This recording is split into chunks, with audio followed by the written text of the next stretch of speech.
In the tombs that ancient Egyptians prepared for their deaths, they left a record of how they lived more than 3,000 years ago. But the full meaning of many of the images remains a mystery. In almost every noble's tomb, one image stands out: the blue lotus, a type of water lily which is everywhere. But why should the lotus be associated with the dead?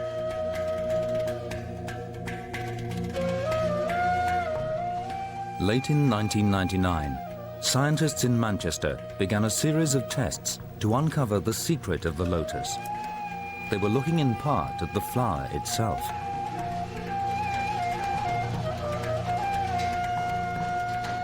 But their tests also had another focus: an ancient Egyptian who would have encountered the lotus.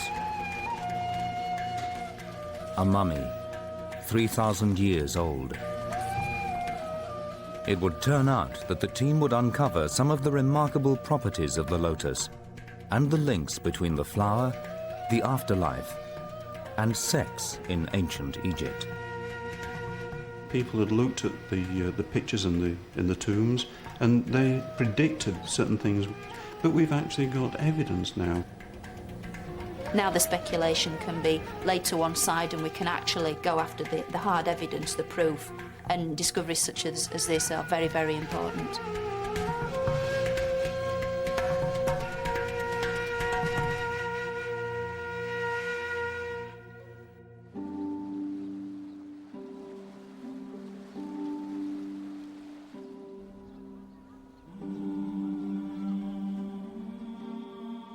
Egyptologists interested in the day-to-day life of the ancient Egyptians have learned a large part of what they know by studying the detailed scenes recorded in the tombs. But these images are not a way of remembering the lives of the departed.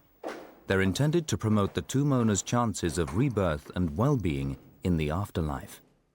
After death, they believed these scenes would become real. Ancient Egyptian tombs are not sterile. They aren't places just to put the dead and leave them in a pretty little tomb. Far from it, they're kind of powerhouses. They acted as generators in which everything placed in there, it wasn't done on a whim, it was done with a purpose. The equipment, the tomb scenes and so forth, they all literally scream out life. It's encouraging the dead to live. They're just exhorting the mummy, live again. But not all the scenes are quite what they seem. Artifacts found in tombs make clear that rebirth also involved procreation and sex.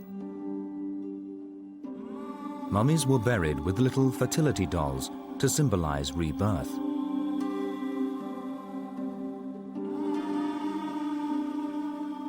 Male mummies were often buried with artificial phalluses. And many of the tomb images in which everyone is always young are thought to have a hidden sexual meaning. The depiction of sex was quite, not quite hidden, but coded almost. It's as if it's a secret coded language that was used. There's still a considerable way to go before we understand all the subtle nuances, because the ancient Egyptians were, if anything, rather subtle people when it came to portraying such a volatile and potentially dangerous act as sex. One of the most common images in the tombs is the blue lotus, but its significance has never been fully understood. Might the lotus also be a sexual symbol of some kind?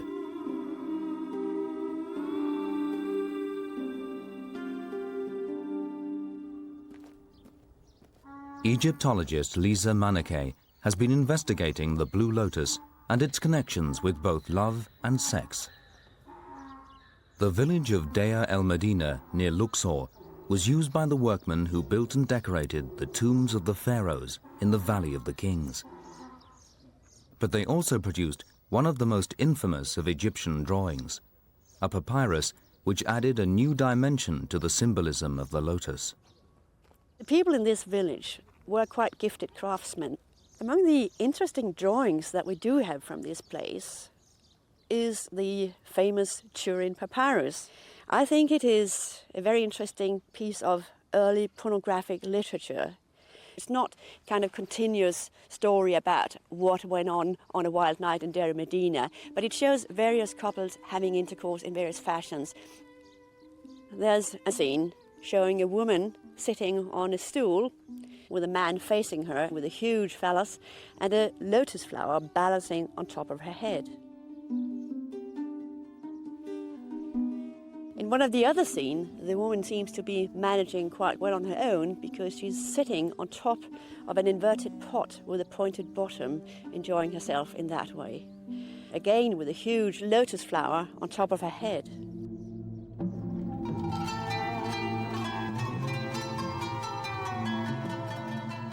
Was this connection between the lotus and sex a clue to the role of the lotus in Egyptian life?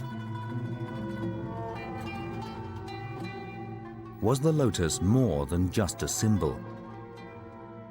Lisa Maneke thinks so, and she has also tracked down another clue.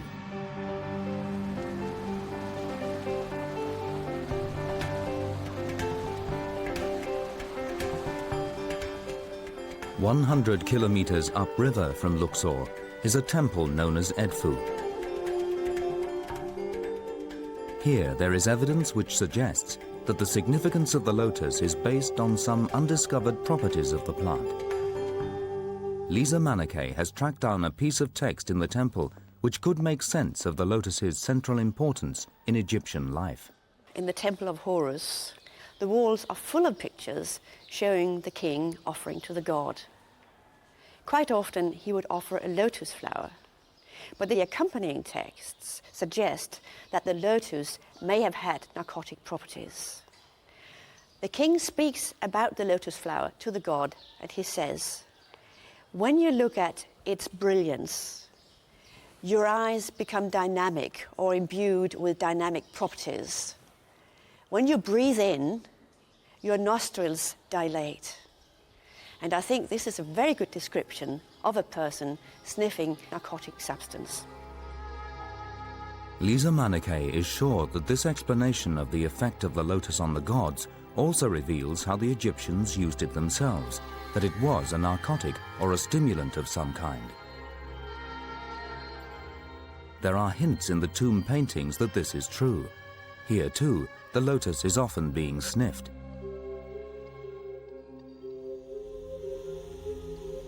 And there is a close association with wine.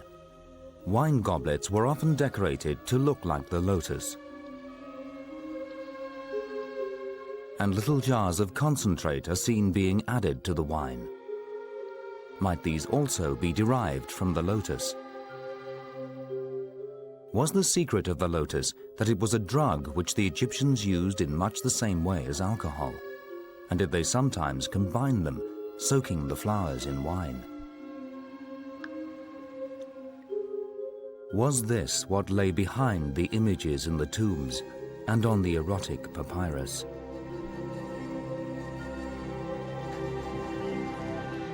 In Manchester, they now plan to find out. If the Egyptians had been taking drugs, they hoped that this mummy would reveal the evidence. She was at the center of a research project to establish the truth about the lotus and other mysteries of Egyptian life. The team was led by Dr. Rosalie David, keeper of Egyptology at the museum. The mummy came into the Manchester Museum in 1825. She was given to the museum by two private individuals, together with two wooden coffins. And from the inscriptions on the coffins, we know that her name was Asru and that she was a singer, a chantress in the temple at Karnak.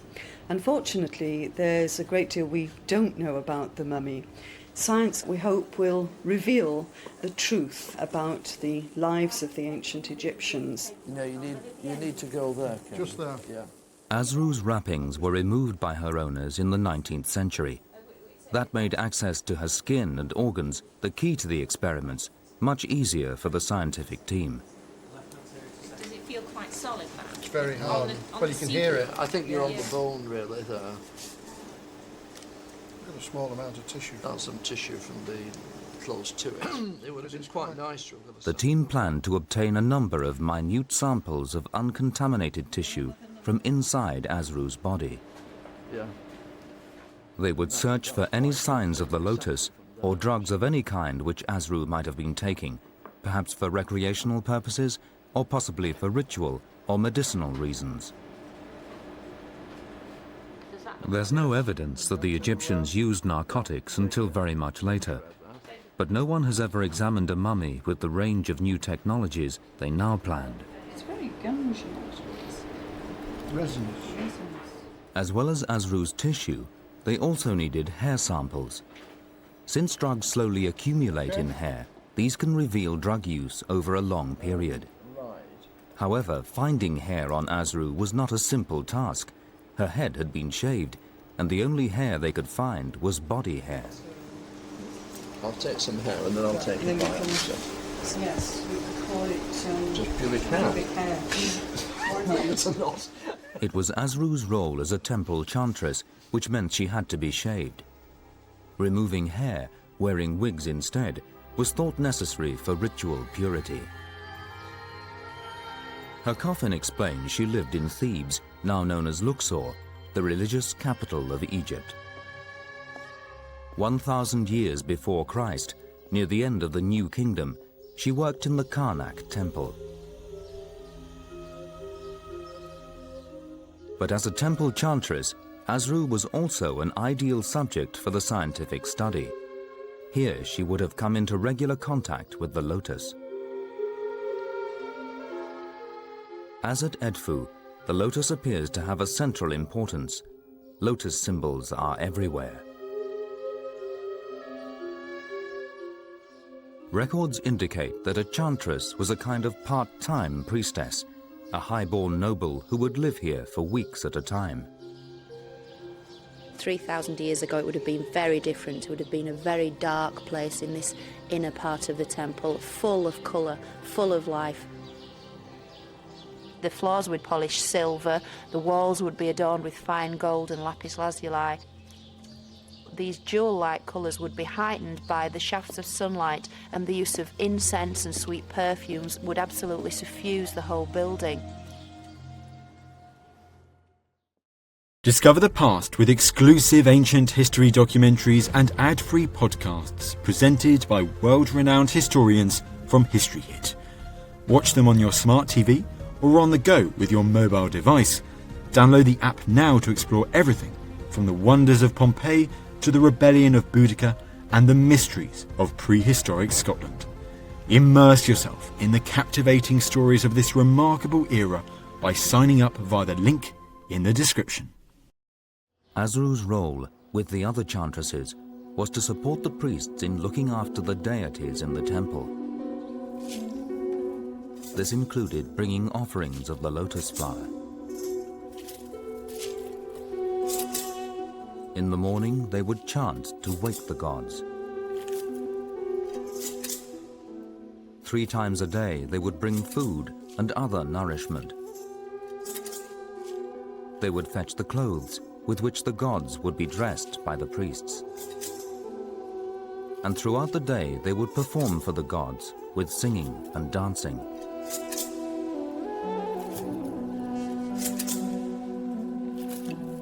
Once the god was awoken in his shrine, then this divine spirit had to be placated and entertained. And was it only the gods who were being offered the lotus? If the lotus was a stimulant, might the chantresses have used it too for their energetic dancing? You do manage to get an idea of the vigour that many of these rituals would be performed with. We have back bends, back flips. You see the long wigs hanging down beneath them. And we can see here a very, very lively scene. These female dancers really shown in an energetic pose. And so music and dance were performed, incense was burnt, perfumes were offered. But whether the chantresses and other ancient Egyptians were also using drugs is a mystery which remains to be resolved.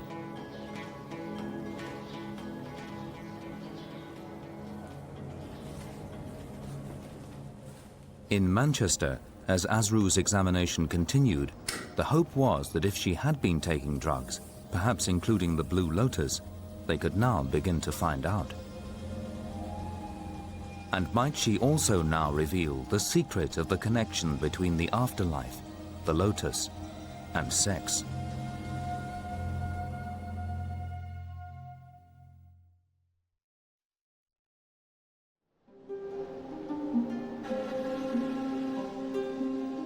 In Manchester, the detailed examination of the mummy Asru was underway.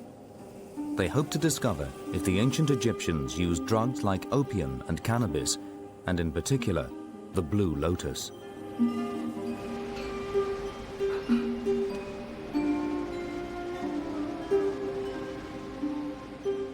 Two members of the team, anaesthetist Dave Council and chemist Vic Garner, had now been given samples of Asru's hair and tissue to test. The evidence for drug use in ancient Egypt, on the whole, is controversial. But it would seem unlikely to me that if the ancient Egyptians had access to these powerful plant drugs, that they wouldn't have used them. But which plants might they have used? The team planned to take advantage of the newest technology to try to find out. Asru's samples were to be analyzed using an extremely sensitive form of mass spectroscopy, which breaks the sample down into the molecules it contains. We've had a look at this sample of hair. The test requires only a minute specimen. This is the Asru hair and scalp sample. There's some very fine pieces of hair in there. The team looked at various types of her tissue and at individual hairs. This is a forensic test which Vic Garner's lab has been using to detect drugs in samples provided by the police. Asru is the first mummy that he screened. And her samples revealed an enormous range of substances, from plant oils to henna, with some chemicals still to be identified. And we found lots of compounds in there, but none of these narcotic compounds. It is possible that we may find compounds that may arise from plant material as well, and that's what's going on at the moment. Asru appeared free of any known narcotics. But perhaps if the Blue Lotus was being consumed, it actually contained something else. The time had come to take a closer look at what was really in the flower.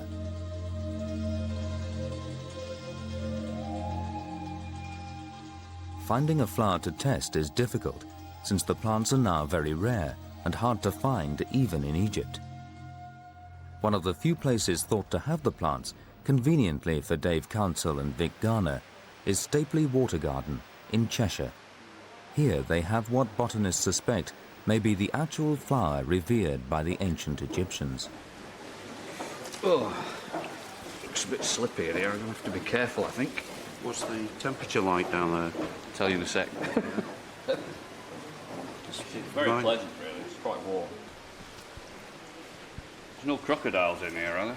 Well, Might be cryptosporidium, but you're going to pass me the secateurs. Thanks. So shall we take these two then, Vic? yes, but don't touch the petals. If you hold the stem carefully. 25 years ago, American researchers thought they had detected a form of narcotic, an alkaloid, in the lotus. But that work has never been repeated. I've never got to sniff a fresh one, so I think this is about as fresh as it gets. So it's quite a nice fragrance, actually. It's very nice. What does it smell of? I suppose the nearest thing I think it was a bit like bananas, really. But it's quite pleasant. I mean, it's quite pleasant. I'd be very interested to know how long the perfume lasts. I wouldn't smell it for too long, though, Vic, because the ancient Egyptians, one theory is that they used to get high from sniffing it. The Blue Lotus obviously contains something in there. It must be something more than just the appearance of the flower. It must be perfume. It may be that there's some material in there that has a physiological effect. They decided to test both the chemicals found in the flower itself and in the flower's perfume. They were looking for any substance which could give the flower the effects of a drug.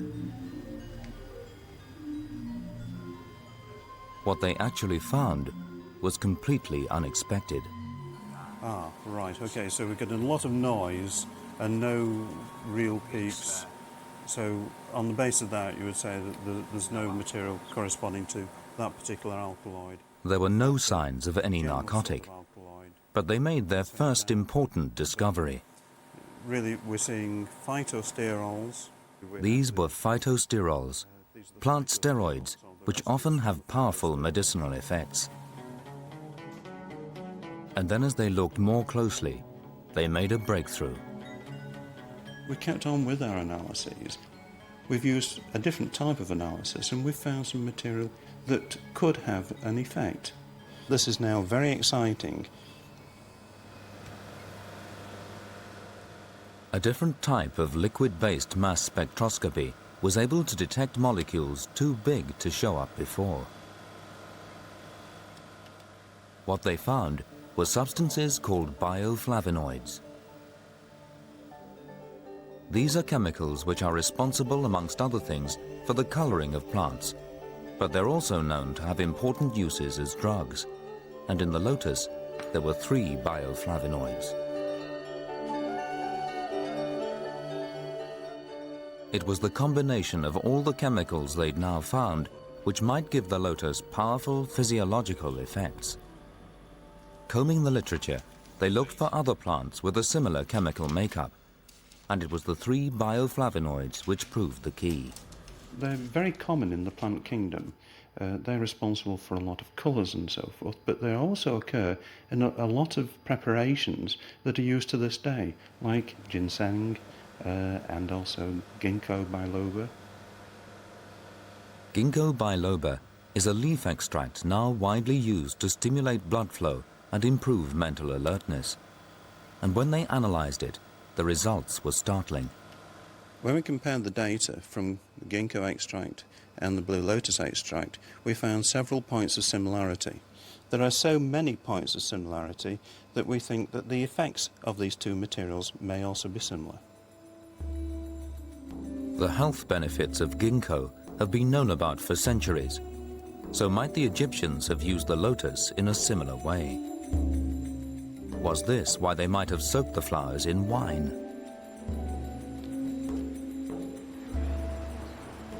They arranged to see an expert who could tell them exactly what effects the lotus would have had. Liz Williamson is a pharmacognosist, a chemist able to assess the effects on the body of different substances. And it was the complex combination of chemicals found in the lotus which excited her. Well, I think you've established that the chemistry of the 2 is fairly similar, particularly around the flavonoid region. And it looks like the lily is even richer in these flavones than ginkgo itself, which suggests that the ancient Egyptians would use it in a similar way to that which we use ginkgo for nowadays. And we are using ginkgo for a lot of different conditions, but the main ones are probably for age-related deteriorations.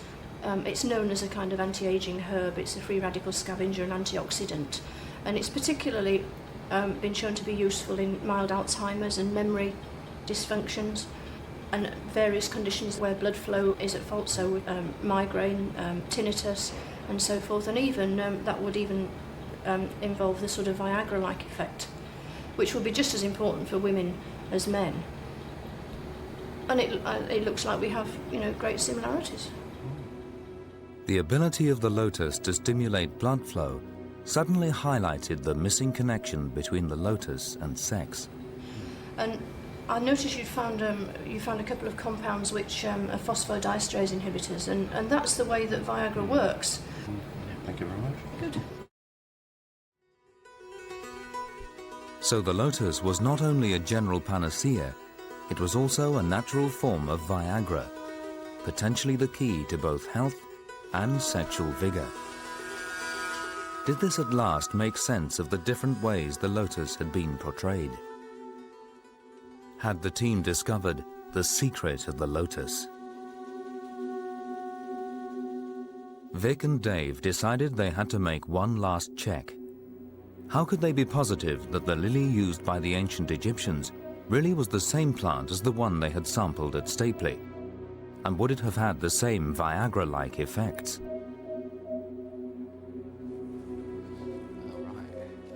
At Kew Gardens, in addition to their collection of modern water lilies, they also have priceless samples of the Egyptian blue lotus itself, dating back to the Pharaohs.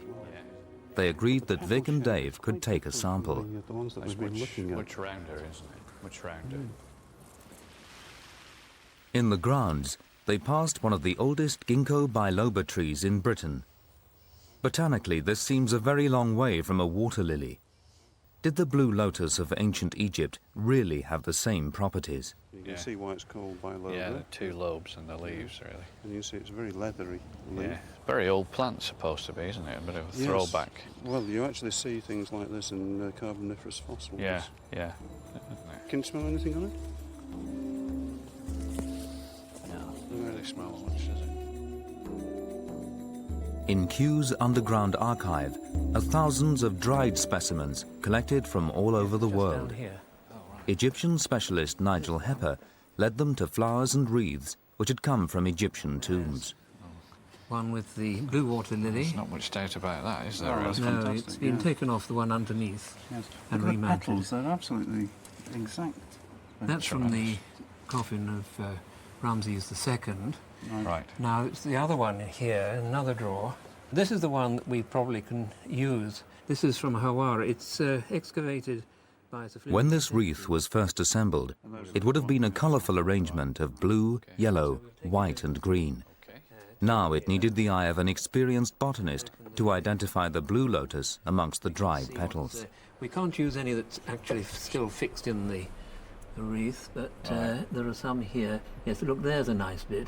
Oh, lovely, yeah. And I'll put it on there. We don't want to take any more than necessary, really, so Right. we can just trim a small amount There's a off. pair of forceps. Off there. Splendid. Lovely. Thank That's you very great. much. There's the Kew sample. Thank you very much, yeah. Back in the lab, they could now check if the flower of the Pharaohs really had the same chemical fingerprint as the modern plant they'd tested. You think you're good enough there for the experiment? Yeah, I can get good results out of 1 milligram of sample. You can get any results, that would be very useful. And when they compared the ancient petal from Kew with the modern petal from Stapley, even they were surprised at the match. This is the trace for the Stapley petal, the modern petal. This is the trace from the Kew petal, the old petal, 2,000 years old. And what we're looking at here is the profile of the phytosterols. And look how similar the profiles are. 2,000 years different, and yet the profiles of these phytosterols, these biologically important materials, are practically identical.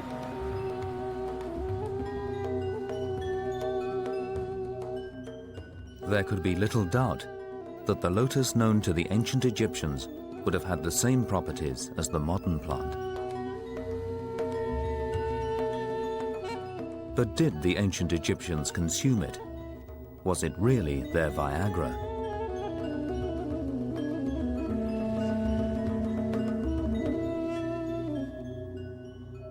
They began the hunt for the telltale lotus fingerprint in tissue obtained from Asru. To date, they've found nothing certain, but some unidentified peaks could be byproducts of the lotus. And the discovery that the lotus has Viagra-like properties has already given a new significance to the many images of the flowers seen in Egyptian tombs. The images of the lotus now fitted perfectly as part of a complex sexual code which Lisa Manakay has been deciphering. A code which highlights the importance of sex as the key to rebirth in the afterlife. To be reborn was something that the ancient Egyptians were really obsessed with. And that means that sexuality has a very large part to play in this. For instance, the persons are all in their best age, their reproductive age, and often they are very scantily clad or their garments are quite transparent. Also, scent is very important. scent underlines sexual matters in all civilizations, and the people here are being anointed with costly oils and perfumes, and they even have lumps of the precious scent placed on top of their heads to show us and to show the other ancient Egyptians how nice they all smelled. And now it seemed that the lotus too, the most common image in the tombs, could also symbolize sex. They wear lotus garlands around their necks. Some of them would have lotus flowers decorating their hair. They hold lotus flowers in their hands. The lotus flower is all over the place. As a sexual symbol, the lotus could become the key to an extremely elaborate sexual code. There are lots of plays of words from word to picture and picture to word. For instance, there's a very interesting play of word on the word to ejaculate, seti, and the word to pour. And incidentally, the word for scent is written with the very same three letters, S-T-I, seti. So all this underlines the sexuality of the scene. For the dead, the lotus would stimulate rebirth just as it would be a sexual stimulant for the living. It's a very interesting discovery and does have significant ramifications in our understanding of why the ancient Egyptians used the lotus, the image of the lotus, so frequently. And it's interesting now to point to something and say this is obviously where it began. This is one of the means by which they made themselves happy.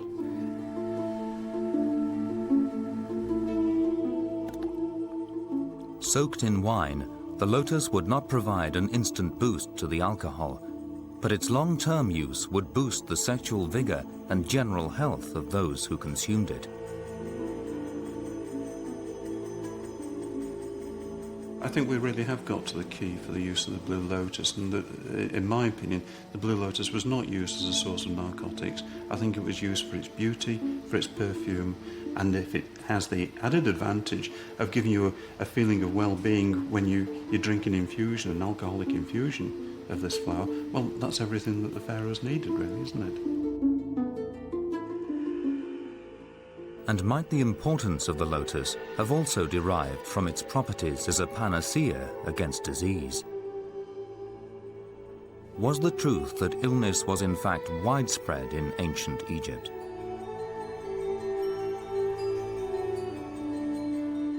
As the team continued their examination of Asru, might she provide some answers?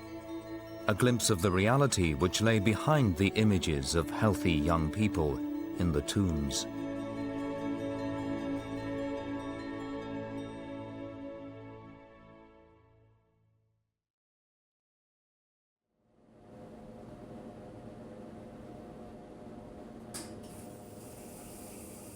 Asru was now undergoing a full medical examination. It was part of the team's attempt to establish the truth about disease in ancient Egypt.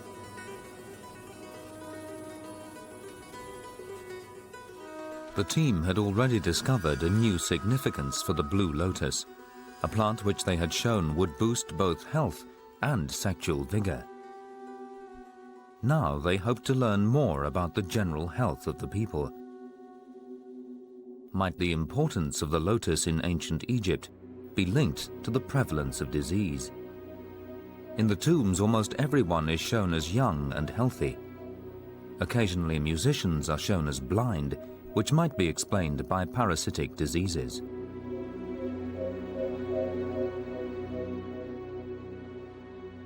But in surviving medical papyri, it's usually impossible to identify the illnesses described or to establish how prevalent the diseases were. She's probably one of the best behaved patients we've had. She's keeping nice and still and not moving him. This X-ray scanner was the starting point not only for Asru's medical checkup, but the beginnings of a general health survey of ancient Egypt. Together with the slides being prepared from Asru's tissue samples, they began to reveal just how misleading were the images in the tombs. First to be examined were samples from Asru's intestines. These showed quite clear evidence of the larval forms of a worm called Strongyloides in the wall of the intestine. You get the worm by walking in contaminated water or contaminated mud. The mud contains immature forms of the worm which are able to penetrate the skin of the feet or hands, and then they get into blood vessels in the body, they get into the veins and travel to the heart, where they then in fact get into the lungs. From the lungs they climb up your windpipe to the back of your throat, and then you swallow them, and in the intestines they develop into the adult forms. If Asru had this disease, and we know that she did, she'd tend to develop diarrhea because of the irritation, and because there might well be some bleeding associated with that, Asru might well have been anemic at the time of her death. They also detected sand in Asru's lungs and the scarring of the tissue which the sand had caused. This is a disease called sand pneumoconiosis, still found in desert populations today. Asru would have had great difficulty breathing before she died. Asru was distinctly unwell. She had evidence of quite distinct diseases. Certainly, the combination of them would make her weak, might have made her breathless, and in fact ultimately led to her demise.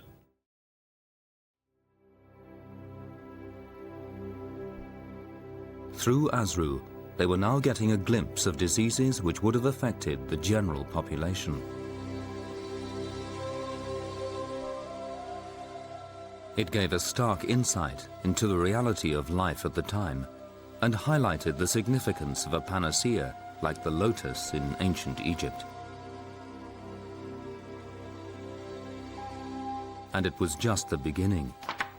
Asru's X-rays revealed the enormous range of illnesses people suffered from, how very different life was from the idealized version in the tombs. Asru was far from young and healthy when she died. In the distal joints of the fingers, there are osteoarthritic changes, and these are degenerative joint disease, indicating that she's likely to be an elderly woman, certainly older than 50. Yes. This joint is ankylosed, and this would be indicative of an infective arthritis, a septic arthritis. She might have played a harp, so could this have been connected? Well, if that involved a lot of movement of the phalangeal joints and the fingers, then one could imagine that it would do, because osteoarthritis is related to wear and tear on joints. It was clear that Asru would have been living a life of pain. As well as everything else, she had a fractured vertebra in her spine and a badly slipped disc. Or wedged, it's bulging backwards into the spinal canal. Could she have had this as a result of her activities as a temple dancer, do you think? I suppose that depends on how energetic that is. But And there was an important discovery. Signs that Asru may have had another, far more serious disease. What that is. And that looks very much like the bladder wall, which has calcification in it. And if one saw that in a contemporary X-ray, with extensive calcification of bladder wall, one would think of schistosomiasis as a cause for that appearance. She was from an upper-class background, and maybe this contributed to her fairly lengthy life, because she probably had the best diet available and a relatively relaxed lifestyle. She would not have been engaged in housework, there would have been servants in the house and so on. But we also know from this evidence that she had a painful life, diseases that would have brought her physical difficulties. As they sought to understand how many of Asru's diseases might have been widespread, probably the most significant discovery was that Asru may have had schistosomiasis.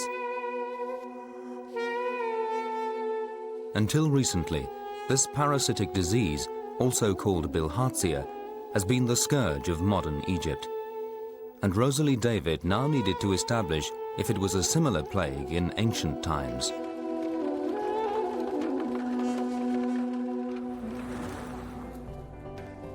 But there has been no certain way to detect bilharzia, and Rosalie David decided to travel to Egypt to seek help from the experts, the team who have been battling to bring the disease under control.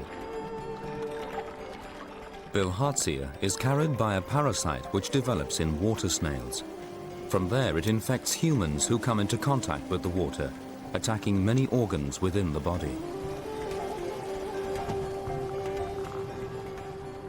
In Egypt today, Alan Fennick advises the team which has brought the disease under control, in part by controlling the snails. And what this gentleman is doing is checking the canal for snails. This canal doesn't look particularly attractive, but the point is that fresh water is very important. People come down to the canals to wash their clothes, the women come down to wash the dishes, men come down when they're building bricks. And you know, when children are coming home from school and it's as hot as it obviously is now, it's very attractive to dive into the water. In antiquity, some of the activities at least would have been similar in terms of the canals. It's clear from the tomb paintings that the ancient Egyptians performed all the same activities in water, and the country has always been critically dependent on irrigation. So was bilharzia also widespread then? In modern times, up to 80% of the population have been infected, and it has been one of the country's major killers. Recently, dramatic reductions in the incidence of bilharzia in Egypt have been brought about by regular screening and treatment with modern drugs. But if the ancient Egyptians had bilharzia, they had little but the lotus for protection.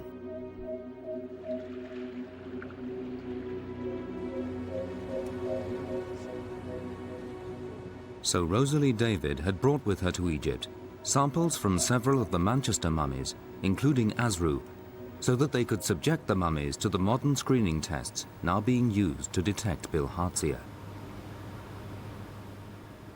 These tests have been developed by Dr. Magid al-Shabini and work by detecting antibodies in the blood. So the first task was to liquefy the dry mummy samples. No one has ever found an antibody in a mummy, and most researchers have doubted that it can be done.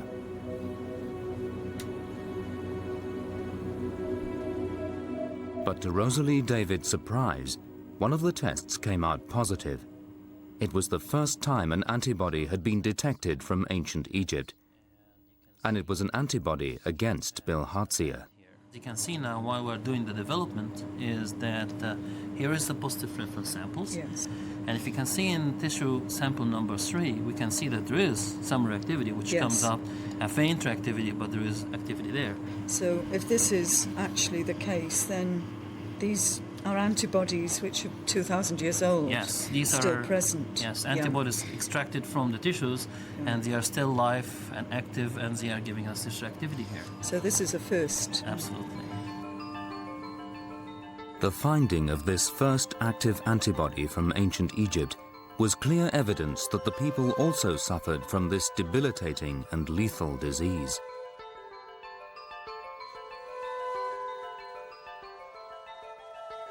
And the finding was confirmed in Manchester when one of the team examining Asru's tissue found direct evidence of the bilharzia parasite which causes schistosomiasis. We tested Asru for any evidence of schistosomiasis within bladder tissue that had been endoscoped from her.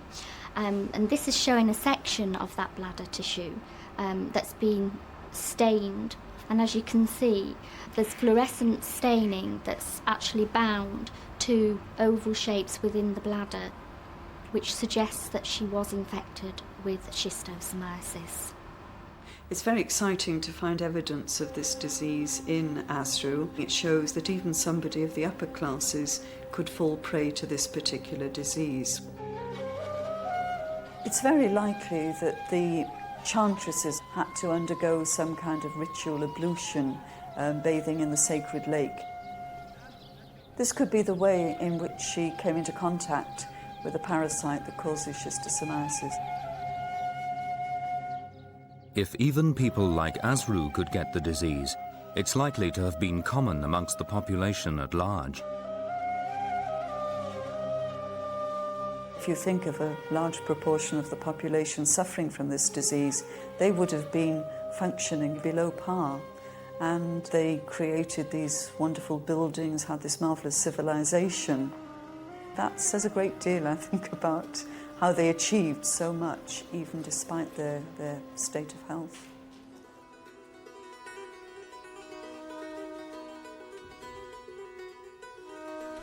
In a world where mummies are now showing that the average age of death was around 40, the lotus would be a powerful symbol of life.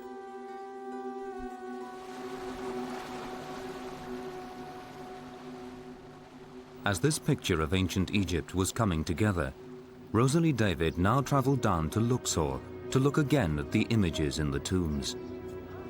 A new layer of meaning in the tombs was gradually emerging, and the ever-present lotus was the key. I think the fact we know more about the lotus from our scientific studies does really give you a different view of the tomb scenes. You can look beyond the pictures and the beauty of the scenes, and it gives you an insight into perhaps what they were hoping for in the afterlife. The lotus could now be seen as a potent symbol of both rebirth and long life in a world which was actually dominated by disease. Although we always, I suppose, surmised that they had illnesses, it's a great contrast now to have this hard evidence and to look at this in relation to these paintings which show such a different, idealised world. Asru probably would have been represented in this very elegant and idealised way, but the physical reality is very different from this. 3,000 years after her death, Asru's mummy has opened a new window on a distant past. And a water lily has begun to reveal its fundamental role in Egyptian life, the key to health, sex, and rebirth. Together, they've helped uncover the reality of life at the spiritual heart of Egypt, at a time when the country's power was at its peak.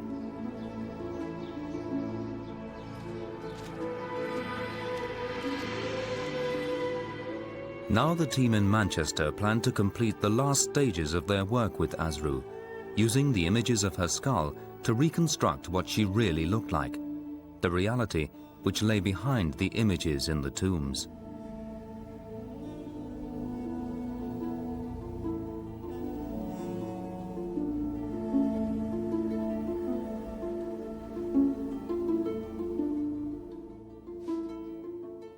In full makeup and wig, Asru was about to show Rosalie David her true likeness for the first time.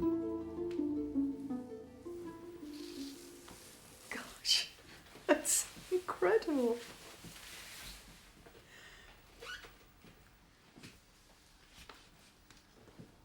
And she looks, I suppose, as somebody aged about 60. It's interesting how her upper lip hangs over the bottom, because of course she had those protruding teeth, but I don't think it's evident in the mummy itself, but it's very pronounced there. Well, in her youth she would have been quite beautiful, really.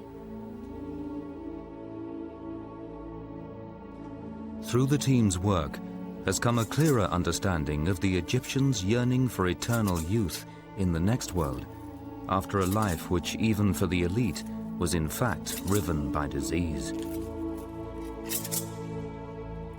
And a new appreciation of the crucial role of a flower, which as a symbol of health and regeneration, was essential for their happiness in an afterlife free of imperfections.